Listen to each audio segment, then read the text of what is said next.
The Bear Down Report podcast, featuring Mike Page, Logan Bradley, Jack Wright, and Ryan Dangle. Bear Down Report. All right, folks, we want to say welcome to technically our second, but really our first of the Bear Down Report podcast, featuring Mike Page, Logan Bradley, Jack Wright, and Ryan Dangle. Just really quick, because technically this is our first real podcast. You know, the Vikings episode was just kind of a little bit of a teaser. We want to just kind of introduce the four of us. You know, we are the BDR staff writers. And so we have Logan Bradley.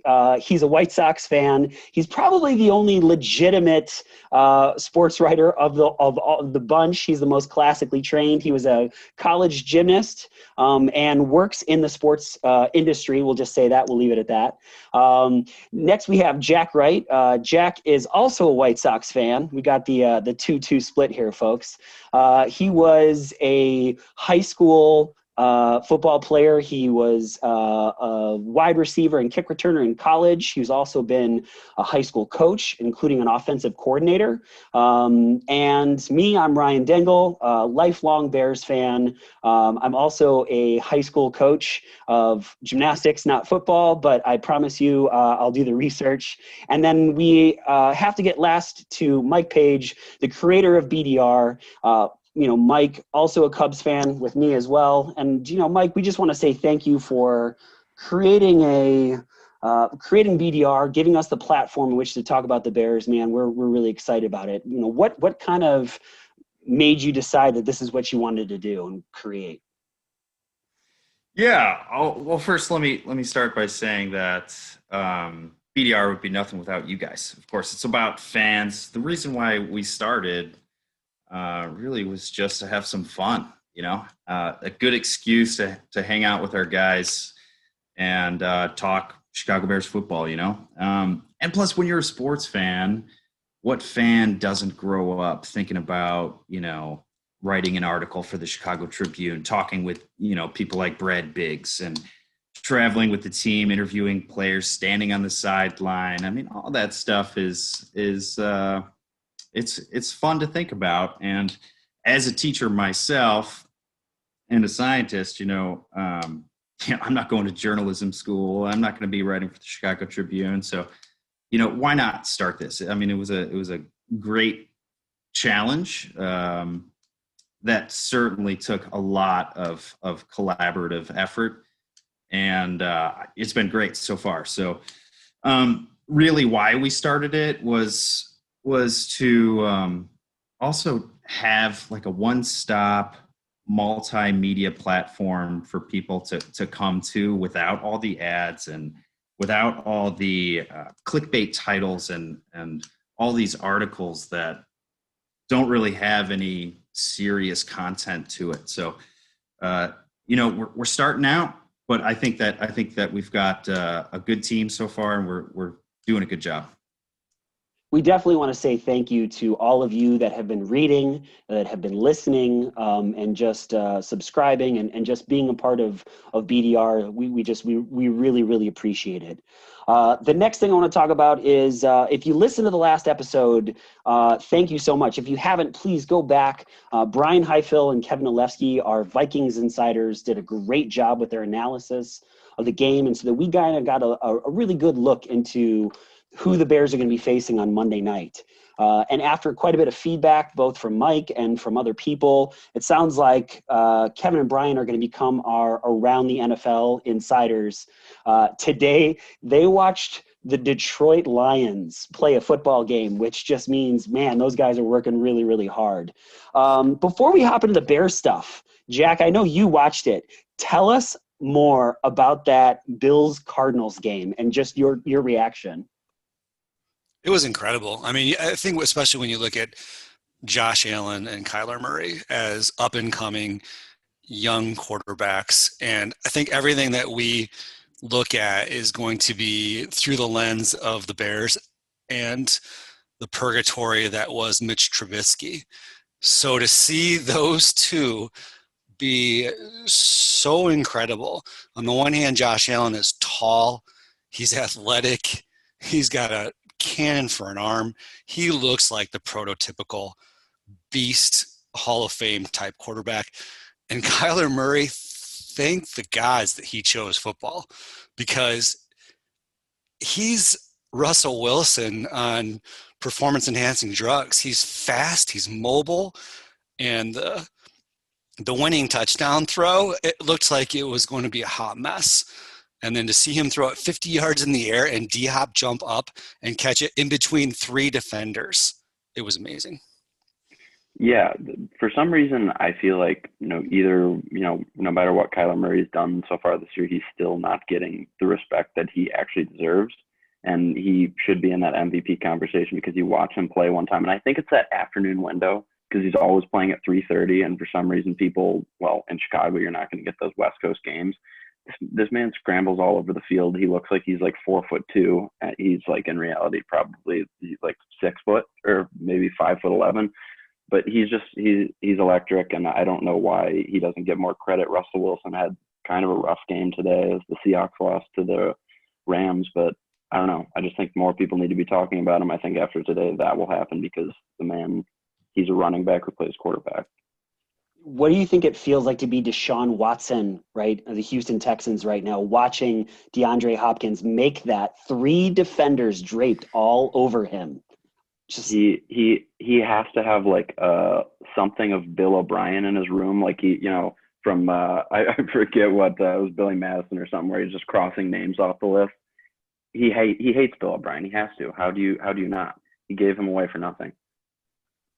Just awful. And okay, the last thing before we hop into our Bears questions, I don't know if either of you or any of you guys saw the Packers game or the Saints game and watched the roughing the passer calls.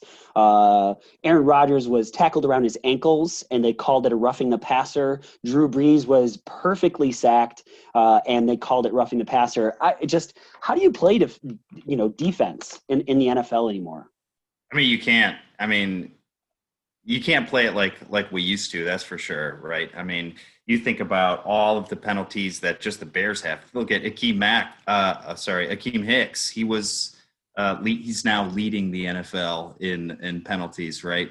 On the defensive side of the ball. A lot of those are these roughing calls that are just it makes the game less fun, right? But at the same time, they're protecting the brand. They're protecting these players that make money for the NFL. So in that sense that I get it, but it's lowering the quality of the product, I think. I think it was Josh Allen who sacked Rodgers or got that roughing penalty. And he was either pushed or fell into Rodgers' legs. And Rodgers went down slowly. It's nothing against Rodgers, but I don't know what else you do if you're Josh Allen in that scenario. He almost didn't even mean to hit Rodgers whatsoever. I mean, it was such a slow developing play too, so it was surprising that it was called, because as a ref, you had so much time to see that happen. It's not like it happened fast. So I don't know what the line is, but yeah, it's obviously a problem, and it's something that will continue. I think it's one of those things where, and maybe this is unfair, but you wonder if the folks making the rules have played the game. Because I don't know exactly how you can expect a free safety to be 200 plus pounds and run a 4.5 40, and try to defend a crossing route. And somehow, I don't know, like the Matrix mid-air, somehow be able to maneuver their body, away from the head or away from whatever the current rule is, or same with the D linemen. These are hulking, huge men who, I know, even again, just from the little bit of coaching that I've done on the D line, you practice pass rush, and you put some sort of a target in that backfield, and you ingrain the idea that is your goal. That's what you're trying to go to and get. And there's a viciousness to that. There's a violence to that. It's aggressive. And I think Mike makes a great point. It is the brand. Concussions are real. So I understand that point of it, but I just think we're maybe in an era where we're micromanaging some rules that seem a little bit ridiculous. All right, boys, let's hop into it. It's time to talk Chicago Bears football. This is something, big news. If you've been living in a hole, you haven't seen this. That Matt Nagy has finally given up play calling duties to Bill Lazor. We don't know if this is long term or at least for Monday Night Football. Bill Lazor has actually called offensive plays before. I have been highly critical of Matt Nagy's play calling. Jack and I actually had a fight about it that you guys can read about on BDR, where we talked about Matt Nagy play calling, right, versus the head coach. And I think most of us, and maybe things have changed, and I'll be happy to hear from you guys, but I think most of us would say Matt Nagy is a leader of men. He's got the locker room. He's never lost the locker room, but offensively, he's just been bad. So Mike, I want to throw this one out to you. Now with Bill Lazor calling plays, do you think it's going to actually change or improve the offense in any way? Yeah, I do, Ryan. I think it's pretty obvious that it's going to change and it's going to be positive. We might not see that on this game, right? It's a small sample size, but if we look at Bill Lazor over the next 3 games and kind of get a good sense of his tempo and the rhythm, yeah, it's going to be better. How can it be worse? First of all, I mean, Matt Nagy is, calling plays with a 31st ranked offense in yards per play, 31st ranked offense in third down conversion percentage, 29th in points per game, 29th in yards per carry, 29th in yards per pass. It's obscenely bad. There's no way that it can get worse. Bill Lazor, he's been around for a while. He's been around the block. And also, he kind of has a less biased view of this team, right? He's new. I have this feeling that Matt is just obsessed with this problem, and he's like hyper focused. And what he's forgetting to do is kind of step back, get an objective view of the whole system. And that's really been his downfall. He definitely has some bias towards players. He, has certain attachments to certain players and certain schemes, certain plays, right? Lazor's been around, man. And he's coached quarterbacks, by the way, and done well with quarterbacks that weren't particularly good. Ryan Tannehill in 2014 passed for 27 touchdowns, over 4,000 yards, and that was the most since Marino in 94. And going into that year, Tannehill was not a good quarterback at all. In 2016, you had Andy Dalton passing for over 4,200 yards, second most in franchise history. I have no idea who would possibly be first in that franchise. But, never liked Andy Dalton. Bad quarterback, in my opinion. But, I mean, brought him up to 4,200 yards. And I think he was I think he went to the Pro Bowl that year. So, Lazor has some good qualities about him too. Number one, he's like crazy smart. He's really, really intelligent, detail-oriented, and he's going to focus on tempo and rhythm with an unbiased view. So I think that's going to be huge for this Bears team. And plus, change is good. Change is good for everyone right now. A lot of times in the NFL, people rally behind the people that are at the epicenter of the change, right? They're going to be fighting for them. And so, yeah, like I said, I mean, we might not see it in this Monday Night Football game, but if we look at a series of 3 games, it's going to be better. When you talk about rhythm, that's one of the first things I think about. Matt Nagy was terrible at rhythm. There was just, getting a play call in on time.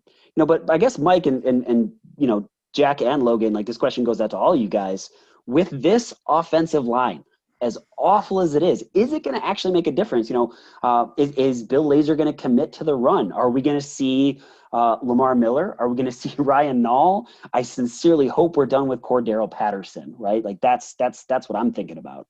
Well, the thing that you and I would go back and forth on, Ryan, was the idea of the extent to which it was Matt Nagy's play calling acumen or whether it was the players on the field.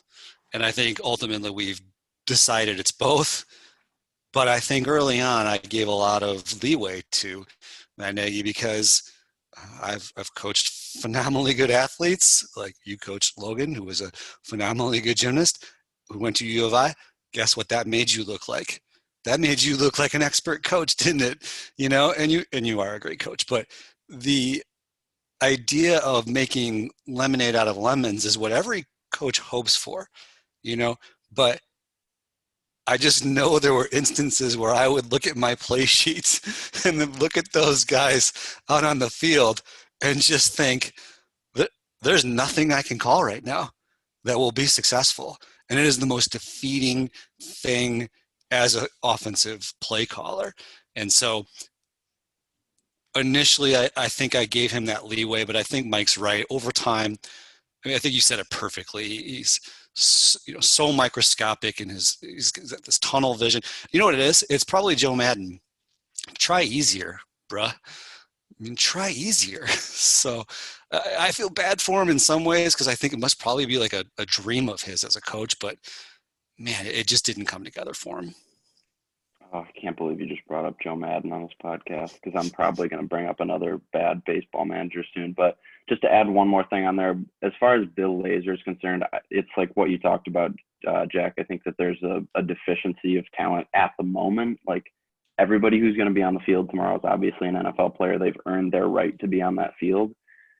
But I think you're going to have to give Lazor a few games because tomorrow night is, despite my prediction that the Bears are going to win tomorrow night somehow, I think it's going to be kind of rough. I don't think that you're going to be able to really evaluate his talent as a play caller. So I would just kind of caution. I think people know this, but I would kind of caution to give it a few games as that offensive line. Like you might as well, I'm like 5'9", 160 pounds. I'm pretty sure I'm going to get called soon to like start at right guard or something for the Bears. So it's going to be rough tomorrow. Let's give him a few games, but I'm still excited in quotations to see what he can do.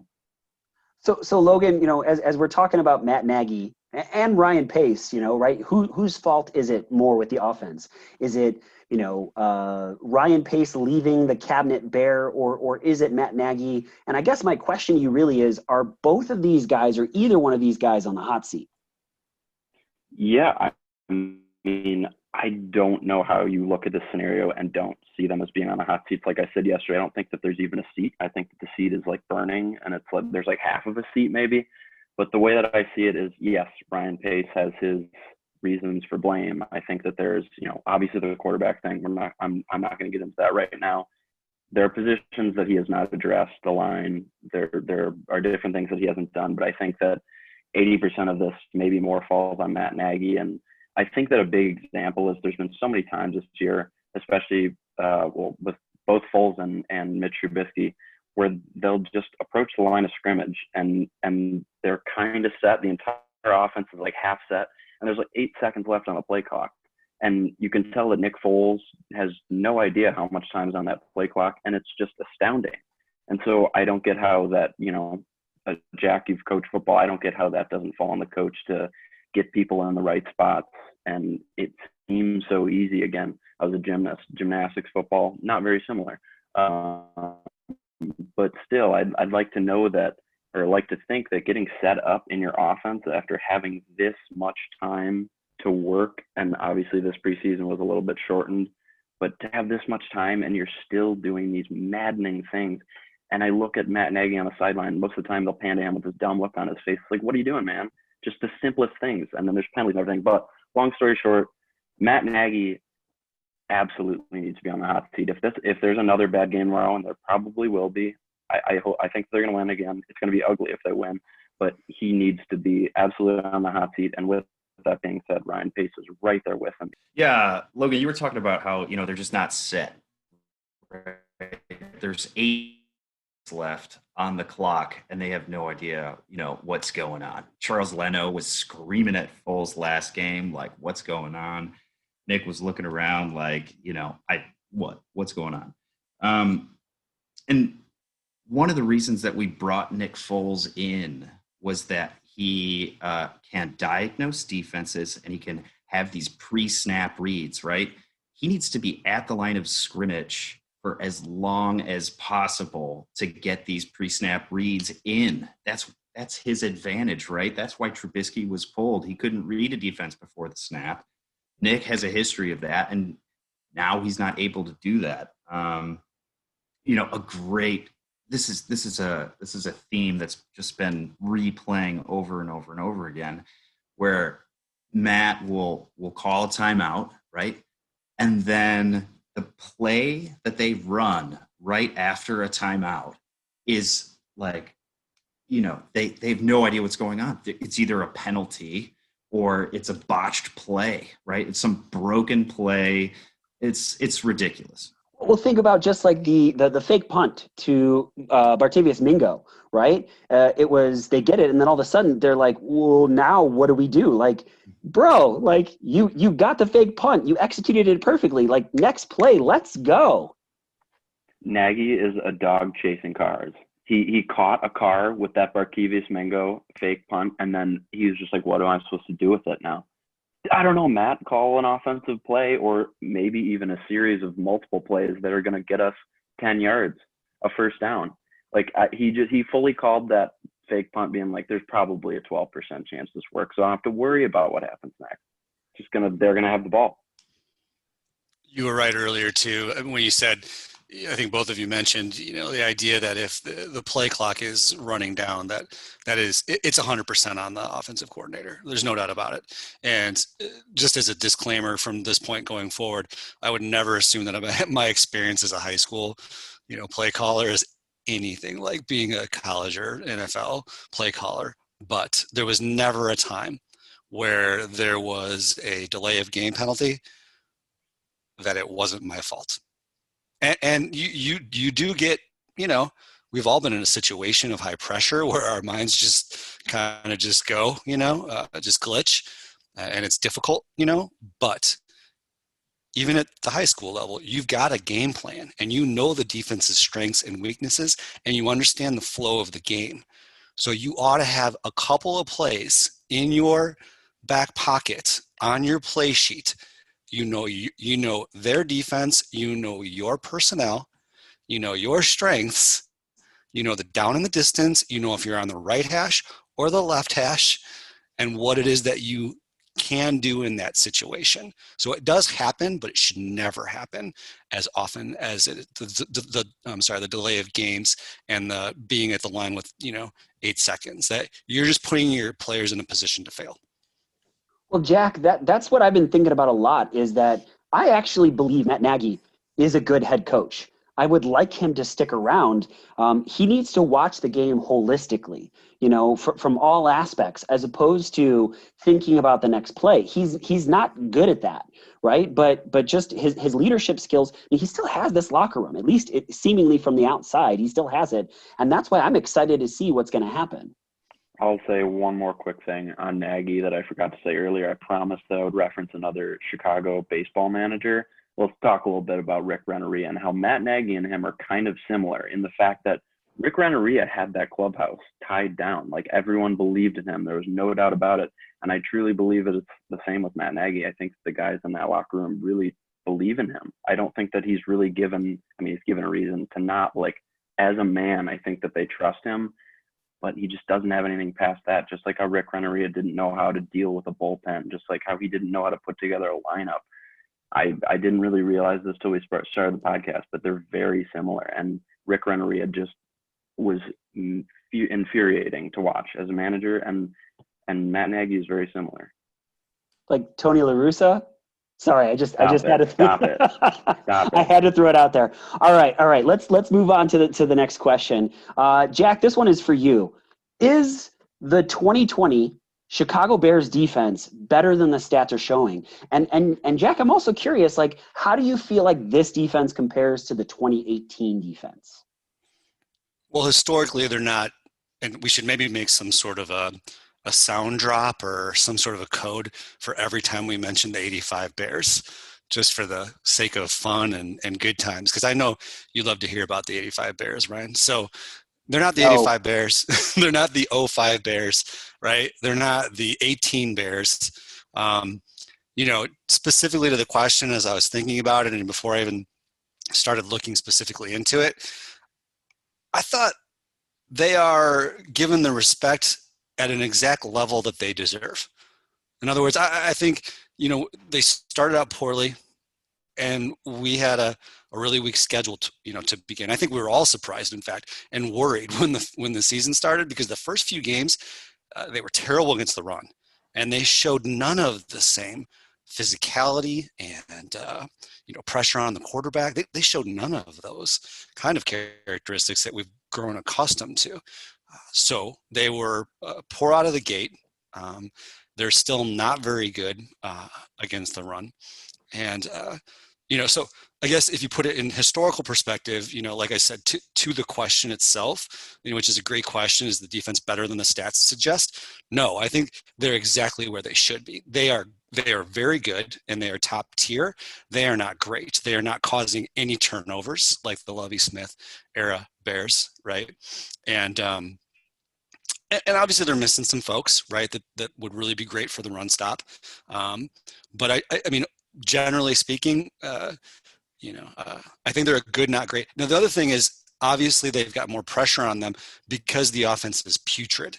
So, I mean, I think there's an underlying element to your question, in that regard, right? Because they're on the field more. They don't, we talked about this, Ryan. It's interesting in college, and I would imagine in the NFL. Maybe in high school you play both ways and you're a little bit more all together, let's say. In college and in high school, you're two units.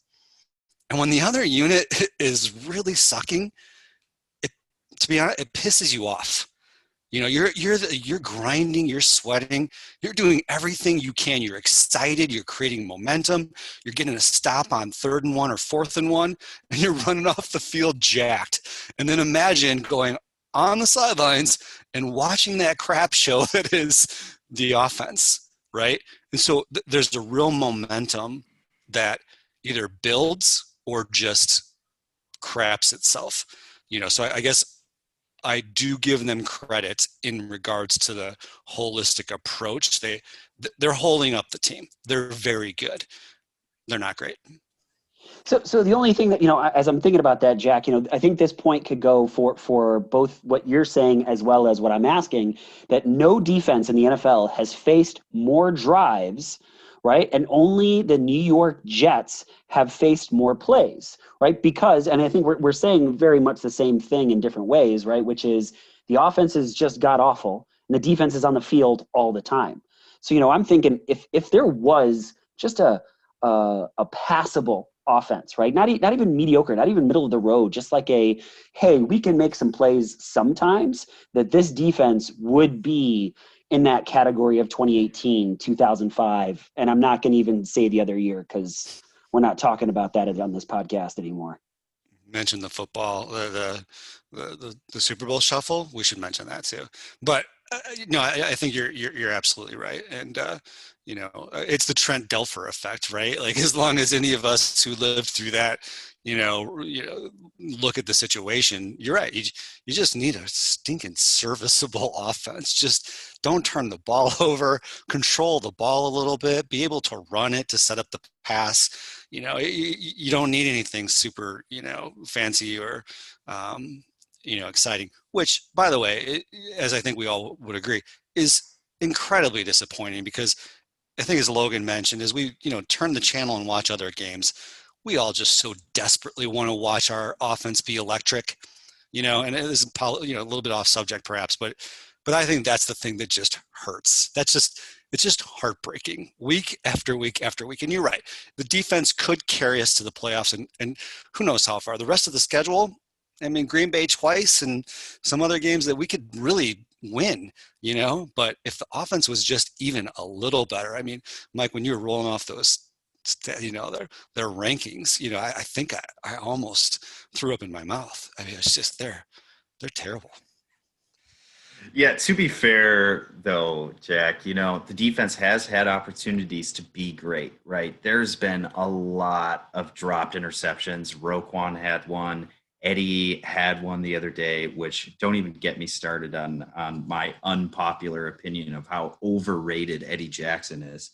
But the opportunities have been there. And so, they gotta just they got to finish the plays too. So, I mean, to your point, yes, they are very good, but they are great in my opinion, with just some minor missed plays. Did you say Eddie Jackson was overrated? Because I Yeah. think you just try to just run by that really quick, and the rest of us are having our shock faces right now. Dude, you gotta tell us more about that one. Yeah, that's right. I said it. I did preface it with an unpopular opinion. This is, Mike's unpopular opinion of the day. I try to watch Eddie a lot, and he gets hyped like he's Ed Reed, and I'm telling you, he is not Ed Reed. He cannot play in the box as well as Ed does. He does have the speed and the coverage, right? But also, I mean, the effort he makes on some of these tackles, he misses tackles often, way too often for me to feel comfortable with him in an open field against a ball carrier. And he makes me nervous. In coverage, fantastic. I mean, you look at any of his coverage grades from Pro Football Focus and you're going to be impressed. But, if you're just watching him, which there's so much to watch when you're watching an NFL game, but if you're just focused on Eddie, and you see that 39 flash across the screen, and you see him miss some of the tackles that he should make, he's not Ed Reed, and he should not be compared to Ed Reed. He's going to need several incredible seasons to get to that point. I'd like to say that I'm a huge fan of unpopular opinions. We could maybe make that a sideshow. For instance, Johnny Depp, not really a very good actor, plays the same role in every single movie, except for Blow, perhaps, in which he's excellent. He pretty much just runs around with his hands, like waving in the air and being like really flighty. So I am 100% on board if we're going to go to unpopular opinions. All right. Well, hey, we just made it a segment in the Bear Down Report podcast, Unpopular Opinions of the Week. So Jack and Logan, I want to hear yours. My unpopular opinion is Mitch Trubisky should be the starting quarterback for the Chicago Bears right now. Not long term, not next year, not forever, but Nick Foles is terrible. His lack of mobility is killing this team, and I would much rather see 10 out there right now than I would see Nick Foles. Logan, what is your unpopular Bears opinion? I'm going to defer because I'm still trying to think of one, to be honest. All right, well, Jack. let me hear what you have to say about Eddie Jackson. I mean, I like Eddie Jackson almost to like a default, just because he was a late round draft pick of Ryan Pace, and he's turned into being a Pro Bowler. So past that, I think that like when you start to compare him to guys like Ed Reed, who's a Hall of Famer, I think of course that he's going to be overrated, because that's pretty hard to get to that level. But I think that if you put him on another team, I would agree that you would probably not see him as much, because there's so much talent on the Bears defense. And so there are things that allows him to kind of take liberties in coverage and do different things. But again, I kind of get where you're coming from. I do. But at the same time, it's hard for me to call him overrated, just knowing his pedigree and the fact that we actually got on a draft pick. We were so thirsty for so long for a free safety, right? We swung and missed more than Dangle swung and missed every time he hit on any girl in high school and got shot down. I mean, but that's true. That's very true statement. Yes. So perhaps our judgment's a little clouded because we were pulling like Lovie Smith's like folks from like 20 years ago. Like who was the free safety that played for him? Chris Conte. Chris. Oh yeah, Chris. Why Conte. That's a whole other conversation. Jack, why do you keep saying things right just to make me angry? You bring up the Conte, you bring up the 85. Like, come on, man, cut it out. We're supposed to be having fun during this podcast. I kid because I love, but. So I think with Eddie Jackson, I think, we probably had perhaps a little bit, higher expectations because we were so desperate for a safety, and the fact that I think he came out of the gate pretty good, pretty exciting. He was clearly better than the ones we had previously, that perhaps we hoped more for him. It doesn't matter on the Mitch topic. It doesn't matter which quarterback we play. I think, and perhaps I just have, we have COVID fatigue. I think I have Bears quarterback fatigue. Quite honestly, does it really freaking matter? We started the year with the worst quarterback room in the NFL. It didn't really matter whether you played Mitch or whether you played Nick Foles. You'd have traded both of those guys for almost anybody in the league, probably. And so I don't want to, yes, could we go into it? Could we dissect it and look at the minutia of their play? And if you want to, that's fine. But I will just say, with the offensive line and the weapons or lack thereof, I don't think that it matters. I think Nick Foles is tall. I think he has a better presence. I think he has a better arm. I think he reads defenses better. I think he's been given zero time to throw the ball. And I think Mitch was just put in a terrible situation that wasn't his fault, and he may have a second career somewhere else, but it's not going to be with the Bears. Here's the thing. Mike, I want to throw this question out to you first. Who do you think the Chicago Bears starting quarterback is in 2021? Is that guy on this roster right now? Well, Nick Foles is going to be here. Whether he's starting the 2021 season as our quarterback game one, it's questionable. I think it depends on a lot of factors. Foles is going to be here, though, no doubt. But with that being said, I do have a quarterback that I think is going to start for the Chicago Bears in 2021, not named Nick Foles. And his name is Zach Wilson. Zach Wilson, BYU quarterback. Which, by the way, who was the last BYU quarterback that the Bears took in the first round? Let's talk about the 85 Bears, Ryan. Why do you guys keep doing this to me? This is we're not doing this today. Yes, Jim McMahon. All right, keep it. Jim McMahon. Zach Wilson, a headband wearing BYU quarterback, first rounder. He's been shooting up draft boards. He had a rough sophomore season. He had some shoulder injuries, I believe, but he is looking fantastic as a junior right now. He still needs to declare, but I think he will. And there's really three teams that are going to be picking a quarterback before the Bears, probably. This is, of course, a projection, but the Jets, the Jaguars, and the Washington football team, which I hope they pick a name by next year. I don't really like the whole Washington football team, but whatever. But have you heard, sorry, Mike, have you heard on any of the, I don't know if you have Sirius XM, but most of the fantasy sports outlets have just decided to call them the Washington Potatoes, which I think is just fantastic because why not? I love it. Let's keep it. It could just, their helmet can just be one giant potato, actually. No symbol, just a potato as a helmet.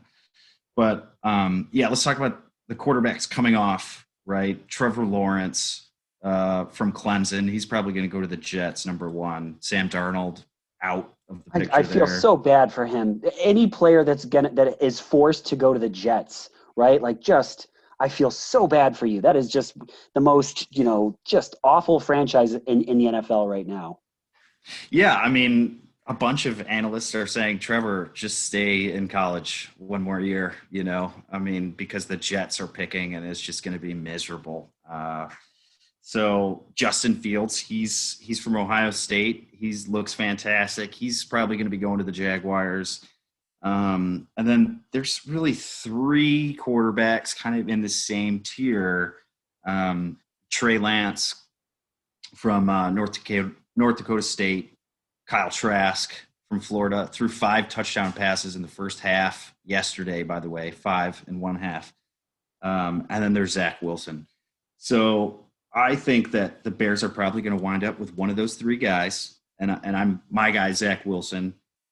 He is he's I think his completion percentage is around like 75% right now. So he's super accurate. He's great on the run, and he's accurate on the run, which, we also heard about Mitch, but he's got great arm strength, no character concerns, good leader. So I'm going to go with Zach Wilson starting game 1, 2021. Nick Foles will be the backup.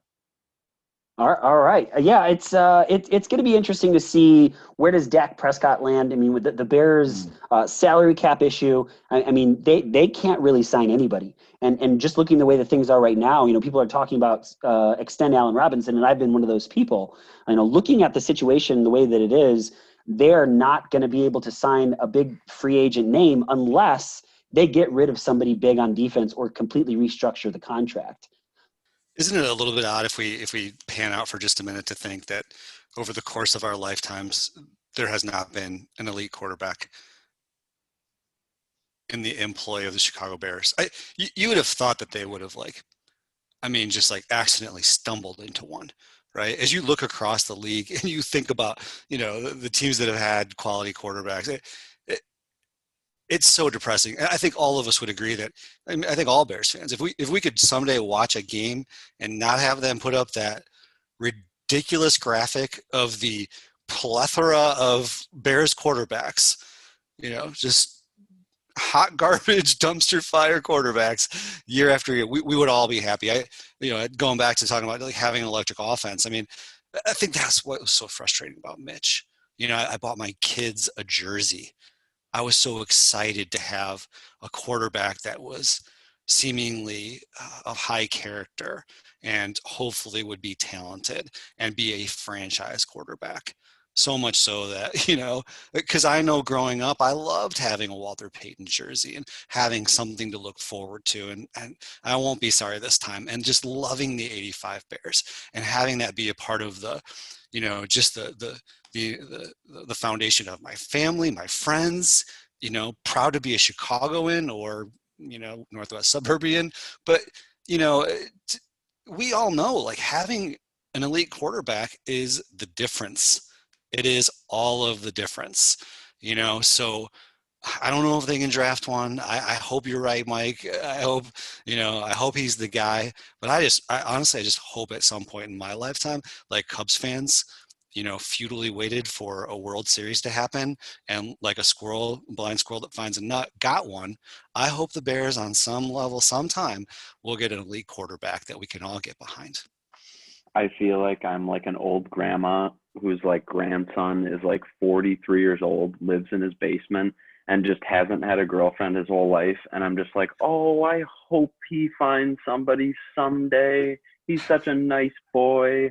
That's how I feel. The bar is so low. It's so sad. Just give me a quarterback. This is the last time I will say this on a podcast. This is the last time I will say this. I won't write about this, but Pace, you had a 1 in 3 shot of getting not only just a good quarterback, but a long-term answer. I look past, right, Mahomes, the system that he ran at Texas Tech, right? I understand why they didn't pick him, but Deshaun Watson, why you thought hey, I'm not even going to look at you. I'm not going to spend time researching you. I'm just oh yeah, you're undersized, so I don't want you, right? Even though you've been just stellar, right? In the eyes of the national championship, you're a winner, a proven winner. And we took a guy that couldn't even break into the starting role until his senior year. Mitch is a high character guy. It's not his fault that he was drafted 2nd overall, right? And I think that's just a really important point, right? He shouldn't have been picked in the 1st round, right? And if he was a 5th round draft pick, I think Bears fans would feel drastically different about it, right? But he was picked in the wrong spot, and I think that's the part that I want to move on from this. I want to go to the next situation, but it's just so tough when you had an amazing opportunity to get 2 out of the 3 quarterbacks and you chose the wrong one poorly. You couldn't have whiffed harder if you tried, right? And to trade away all those picks to do it, and to not even meet and have a dinner with Patrick Mahomes. And I think you're right. I think maybe there is a certain amount of, unfairness to criticize them because he seemed a little erratic, I suppose. And, his character, not that he had any character issues, but he didn't seem like maybe as mature and focused. I don't know, whatever. But I don't know. I mean, like, it's going to go down in history as one of the worst whiffs in the history of the NFL. All right, let's move on to the next question. Logan, we were looking at a 5-1 season. Now we're looking at a 5-4 season. Is it possible for the 2020 Chicago Bears to salvage this and turn it into something? Yeah, I mean, I do think that it is, but it starts tomorrow night. And this is a number that I got from reading an article in The Athletic. But tomorrow, with a loss, their chance of making the playoffs drops to 27%. And with a win, it jumps up to 62%. And I mean, you could probably do that with most games, but it's just like, that's kind of crazy. But it easily can be salvaged because you have all these games still left against the Vikings and the Lions. And that's where Matt Nagy makes his hay. I just, said he should be fired earlier, basically. But he's been very good against these teams. He's 9-0, I believe. And tomorrow with a win, he'd be 10-0. So when you have that much talent on the defensive side of the ball, I think that there's always a chance to turn around, no matter how bad your offense is. So, am I hopeful? I sure am. I'm not going to hold out too much hope, but yes, I do think that it can be salvaged in some way. I mean, I know we'll talk predictions in a little bit. This game is hugely important, and it's interesting. When talking to Kevin Olefsky and Brian Heifel, our Vikings insiders, right? But, both of them kind of said the same thing, that they believe, Vikings fans believe that they're still able to salvage their season and turn it into something with that awful 1-5 start that they had. But I mean, I have to admit that the Vikings were a team that I picked to go deep into the playoffs, right? I mean, that's a very talented roster. And so, kind of surprised where we were a couple weeks ago, and I'm very, very interested to watch this game. All right, so gentlemen, I want to hear from all of you guys. Who is your best Bear at this point on the off? We're looking at offense specifically. You can't say Allen Robinson, right? Everybody knows it's Allen Robinson. That is the Bears offense. But who is the player that you guys are looking at? Jack, I want to start with you. Who is the best offensive player not named Allen Robinson for you? So just to clarify, we can't pick Allen Robinson. So No. C. I choose C, whatever C is. I don't know. I mean, I took a look at this real quickly. Both of the answers, again, make you feel real sad, right? Like, I'm just not picking Monty. It could be a product of the offensive line that he is so ineffective. And maybe, again, he's another player that would go to another franchise and be excellent. But I'm not so sure. I just don't think his vision is great. Maybe that's a discussion for another time, but I don't see him, even with a good offensive line, being like the bell cow running back. So I'm just not choosing him. Plus, I think he has one touchdown. I think he has one long run of 38 yards. So the guy who has 5 touchdowns, any guesses? That's right, Jimmy Graham. Jimmy Graham. Right. So, and I'll tell you what, I loathe that guy. I mean, when they talked about him being like a quality guy in the clubhouse and all that stuff, I mean, let's face it, he conducts himself like a chotch, right? And he may be a good guy. If we met him in person, right, we may be able to have a great conversation with the guy. But me and Ryan and my whole like body language thing, and I loathe this body language. But you want to go to somebody when we're in the red zone, that's who you go to, and he's got 5 tutties. If we're talking long term, we're talking Darnell Mooney, without a doubt. He's fast, his routes are great, he's got great hands. What a steal, right? His production just hasn't been quite there yet. Talking just really quick before I hear from you, Logan, I've been highly critical of Jimmy Graham. In fact, I think in a Bear Down report, I think I wrote something about him being compared to hoarding of toilet paper, at the early parts of the pandemic. However, 5 touchdowns and that guy in the red zone, you gotta hand it. Like Ryan Pace did something halfway decent there. Yeah, and do you know what Matt Nagy is doing? Is he's taking him off the field in the red zone. I don't know if you've noticed this. Why are they taking Jimmy Graham off the field in the red zone? It makes no sense. It's just another example about, Nagy probably just overthinking, trying to come up with something cute. Just throw the ball to Jimmy Graham. He'll go catch it. It's really not that hard. All right, so Logan, do you have another Bear not named Allen Robinson that you're looking at the offense as the MVP?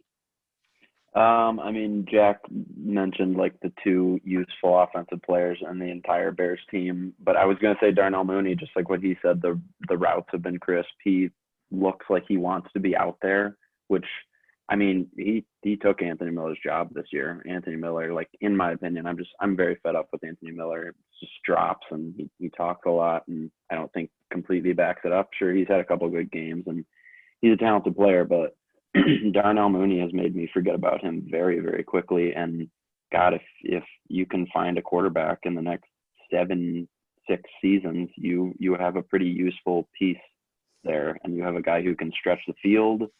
I don't even know what that means because I'm a Bears fan, but I hear that that's a good football term to use. But yeah, Darnell Mooney is obviously a very talented player, and if you get a guy to throw him the ball, he's gonna be good for a long time. If you're looking for an undercard, on the next pro boxing match, I got Wims. I'm taking him. But other than that, I don't think maybe there's somebody on the offensive line who's been like an incredible anchor that is a little bit more obscure, and maybe should be mentioned, but I don't think so. So it's interesting that you say that, Jack. My guy is not someone that I think is an MVP, but is someone that I'm anxious to watch more. He's been hurt, but the one game that he got in, Sam Mustipher, former Notre Dame product, who has been just really smart guy and has been able to stick around with the Bears. I'm really interested to see more of him. And if he can come in and play center at a somewhat consistent level, right, then moving Cody Whitehair out back to guard, right, and then when James Daniels comes back, you're actually, the interior of your line is looking okay, right? You've got to go get yourself a tackle. You've got to draft probably right and left tackle this offseason. But Sam Mustipher is someone that I am really curious to watch a little bit more of. Mike, is there anybody that we haven't said that you're looking at on the offense? I mean, I'm a Bears traditionalist. I like middle linebackers and running backs. So, I like David Montgomery. He was leading the league in broken tackles going into last week's matchup, and I love that. He is getting just destroyed behind the line of scrimmage. The penetration that opposing defenses are getting is just insane, and you don't see him complaining either. He's not talking. He's not going on Twitter complaining, right? The camera doesn't pan over to him on the sideline having a temper tantrum like Allen Robinson sometimes. I don't know if you see, he gets very upset. He's also a very good blocker, which the offensive line desperately needs all of the help that they can get. And he can catch better than we thought too, right? There was that one really, really awesome touchdown pass that he caught, kind of zigged and zagged a little bit. Had a nice floater from Foles down the left sideline on like a little wheel route. That was cool. He's got better hands than expected for sure. And like I said, I'm a traditionalist. So when I see a Bears running back just like destroying a guy, with a stiff arm and slamming him down to the ground like David did last week, I get hyped up about that. All right, so Mike, sticking with you then, let's flip to the other side, right? Who is your defensive best Bear at this point in the season? Who's the guy that you've just been saying, hey, this guy has taken over games? Yeah, it's Roquan Smith. It's hands down Roquan Smith. The tradition continues. I love having a middle linebacker that is an all-pro. My God, he leads the NFL in defeats. A defeat is a stat that kind of accumulates 3 stats: tackles for loss, third and fourth down stuffs, and forced turnovers. He has 21 of those, leads the league in the NFL. Leads the NFL in solo tackles, 62, fourth in total tackles, third in the NFL tackles for loss. And he's on pace for the highest tackle total since Urlacher in 2002. This dude is fast. He flies around. He makes awesome open field tackles as well. He can shed blocks, but probably the most underrated part of his game is in coverage. Quarterbacks have 58.5% completion percentage against this dude, best in the NFL.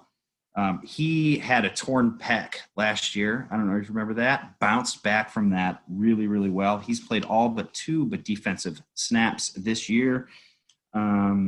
And I'm so psyched about Roquan finally coming into his own. First round draft pick from Pace, all pro middle linebacker. As a Bears fan, get me on board.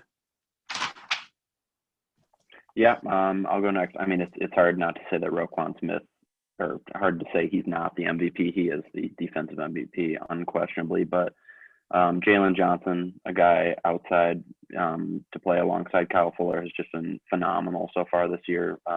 Coming into this week, he was leading the NFL in pass breakups. I don't know what else you want the guy to do. He's had some rookie, times here and there, but outside of that, he's been a guy that you can rely on, and that's kind of a hard thing to come by in the NFL, especially with how important corners are today. No, I think, Mike, you nailed it. I mean, I think he's got 82 total tackles. The next guy is, Trevathan with 56. I believe he's, 4th or 5th in the NFL in tackles. I mean, so he is a beast, and he clearly has made his presence on the field, known. I will say, I think Pagano's done a nice job with them. I think we were worried when Fangio left. And what I learned, because I'm mostly coached on the offensive side of the ball, and this was a surprise to me when I moved over to the defense for a couple of years, I realized how much more important on defense it is that everybody does their job. You could get, let's say you're running a sweep right, for instance, you're pitching out right. Well, ostensibly, if the left tackle doesn't do his job, you might still get a nice gain. However, on the defensive side of the ball, the ripple effect of someone not doing their job, if your job is to set the edge and you don't set the edge, right, then that makes the linebacker's job more difficult. The outside linebacker's job more difficult, makes the cornerback's job more difficult, just on, let's say, this pitch play that I'm using as a hypothetical. So, it is interesting that there's such a standout in Roquan, because when defenses are great, you've got 11 guys doing their jobs on a consistent basis, and you've got 11 guys flying to the football with, tremendous aggression. So yeah, I mean, it's nice to see the corners be very good. Dangle, you were ripping on Danny T early in the year. Are you back on board with him? Because now I think the two of them are beginning to complement one another better. Absolutely. I mean, you could just see it in coverage. He looks significantly better. At the beginning of the season, he was a liability.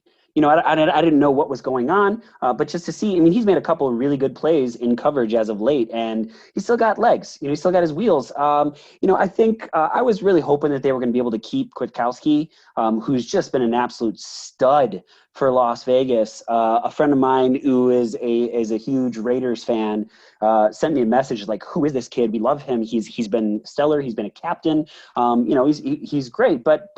Again, the cap situation just doesn't lend itself to that. Guys, I think, obviously Roquan has been stellar. The guy that I think, other than Jalen Johnson is Kyle Fuller. Right? Kyle Fuller has 33 tackles. He's got an interception this season. I think he's had a couple plays that you just kind of look and go, really, that's pass interference, really. And even after that, he'll come back, he'll make a play. He's made some good open field tackles. I really, statistically speaking, right now, you've got the number 1 cornerback and the number 2 cornerback in the NFL, and both of them are wearing Chicago Bears uniforms, right? The secondary has just been stellar. Yeah, notice, by the way, none of us have talked about Eddie Jackson. Just saying. and no one has talked about Mac. And personally, I think the money that we spent and the way that he came out of the gate, which again is another thing that created really high expectations, probably maybe too high.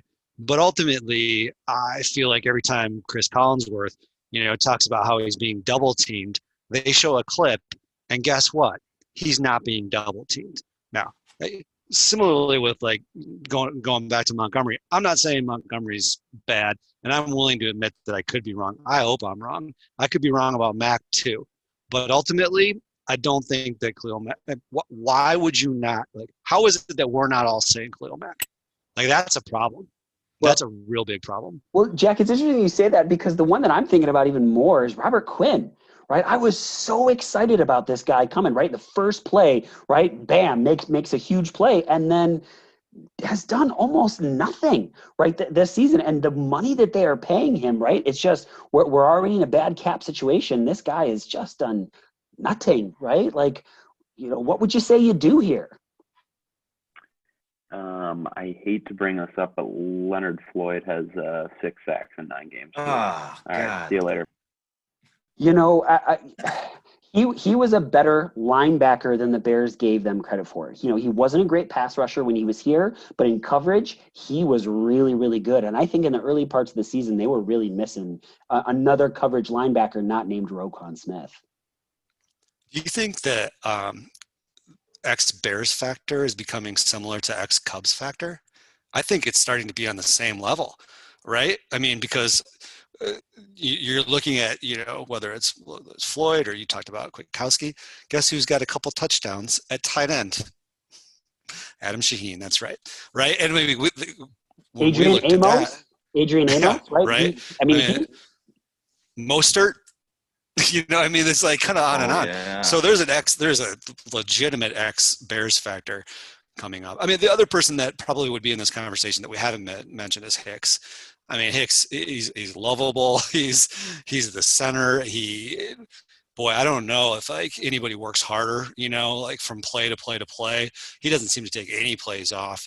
He looks like he might be, maybe Roquan Smith is the more silent leader, but it looks to me like Hicks demands the respect and attention of everybody on that squad. And he's very good. And just not having Eddie Goldman this year, he's kind of minimized how much we miss him really by plugging holes up the middle. I mean, you had Derrick Henry last week. I don't remember what he ran for, but he at least didn't absolutely crush us, and it was mainly because of Akeem Hicks. 68 yards, and really, just aside from one big run, I mean, he was shut down. I would say Hicks has played incredibly well, but guys like Brent Urban has also played really, really, really well. In that spot. I mean, Akeem Hicks, Jack, I can't agree with you more. That dude is the heart of this Chicago Bears defense, which I hate to say it, but a great find by Ryan Pace, right? Something we can talk about. All right, gentlemen. Here's something, I got to ask our Vikings insiders, and it's a question that I wanted to hear from you guys. The matchup that you're most looking forward to in this game, or the best Bears-Vikings matchup that you've seen historically, either one. The one that I'm thinking about that I'm really going to watch closely is wide receiver Justin Jefferson for the Minnesota Vikings against the Bears secondary. Kirk Cousins has been just god awful against the Chicago Bears. He's been terrible on Monday Night Football. But Justin Jefferson looks like the real deal as of right now. And to see him against Jalen Johnson and to see him against Kyle Fuller, I'm really interested to watch that matchup. The one that we talked about historically speaking, is Brian Urlacher versus Adrian Peterson, right? That one is pretty stellar. So what about you guys? Is there Logan, what about you? What's the matchup you're looking forward to? I mean, easily the most exciting thing tomorrow is going to be similar to what you just said. It's going to be Roquan Smith and Dalvin Cook. Dalvin Cook is arguably the best offensive weapon in football this year. I mean, there's definite arguments to that, but that guy is like, I think over the last 2 weeks, I don't know for sure. I think he has probably around 300 total yards and like 2, 3, 4 touchdowns. That's like over the last 2 weeks. So the guy's just been dominant.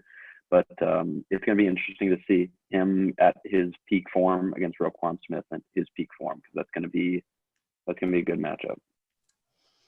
You're right. I think, and I believe he's leading the NFL in rushing, and he missed 2 games, right? I mean, which is just like he missed a game. Okay, so I mean, he is like he's a freak of nature, and I think some of these questions, they run into one another, but the Bears defense has done a great job at shutting down great running backs, right? And for the most part, and I think I hope that our listeners do go listen to the Minnesota breakdown, because it was excellent and the detail was phenomenal. And one of the things that I thought was really fascinating was it's so trite to say, but throw out all the records, right? Like, how can the Bears be the Bears and then potentially come in and shut another elite running back down? Well, it's possible, because they seemingly have done it, throughout the course of the season. So there's so much to watch in this game. Justin Jefferson, Ryan, you are right. That dude is a freak. The speed, the length, he's so fluid and crisp in all of his routes. I mean, honestly, it's like a true heir to Randy Moss in Minnesota, unfortunately. And I'm really terrified of this guy, just terrorizing Bears defenses for the next decade. But yeah, and of course, Dalvin Cook and Roquan. I'm always watching Roquan, right? But in this game, there's a quarterback on the other side, and his name is Kirk Cousins. And I can't tell you how much I just despise this dude. What a doucher. I mean, I'm going to be watching Khalil Mack every single play and pray to God that he just murders this dude, because I love it. I just love watching Kirk Cousins just flail and get whacked and just run for his life and throw interceptions. It's him and Jared Goff. These are the 2 quarterbacks in the league that I just absolutely despise. So because of Kirk Cousins, I'm just going to be focused on Khalil Mack in this game. What's interesting is Khalil plays exceptionally well on Monday Night Football. He plays exceptionally well under nationally televised games, and he has played exceptionally well against Kirk Cousins. I asked our Vikings insiders, would they rather have Teddy Bridgewater or would they rather have Kirk Cousins in his contract? And both guys said they'd rather have Teddy, right, and not be handcuffed by Kirk Cousins' contract. All right, gentlemen, before we get to predictions, right, of how you see this game playing out, Jack, if this game doesn't go the way that Bears fans want it to, what's the team that you're adopting? What's the team that Bears fans should be watching for the rest of this season? It's a great question. I heard one of the sports talking heads in Chicago talking about adopting another team. And I mean, I think, generally speaking, Chicago fans and Bear fans, are so true to their team. There's not even really any type of you don't even flirt with the idea of being like, oh, well, this is my, my second team or my alternate team. I mean, I remember growing up in the Seahawks. I don't know why, but it was still the Bears. There was no doubt, right? And it was the Sox. There was no doubt. And it was the Bulls. 0 doubt. However, I really thought, that's kind of a nice idea. Like, who adopt a team? Why not? So if the Bears are continually poor, then I'm not going to be so sad, because I love watching football. And I know we talked about them on the outset, but I don't know why, but it's the Buffalo Bills. I mean, I think, going back to, our childhood and watching them nearly get to the Super Bowl so many times, and having, Don Beebe was a Canelan High School graduate, and that's where I went. So it was really pretty cool to see.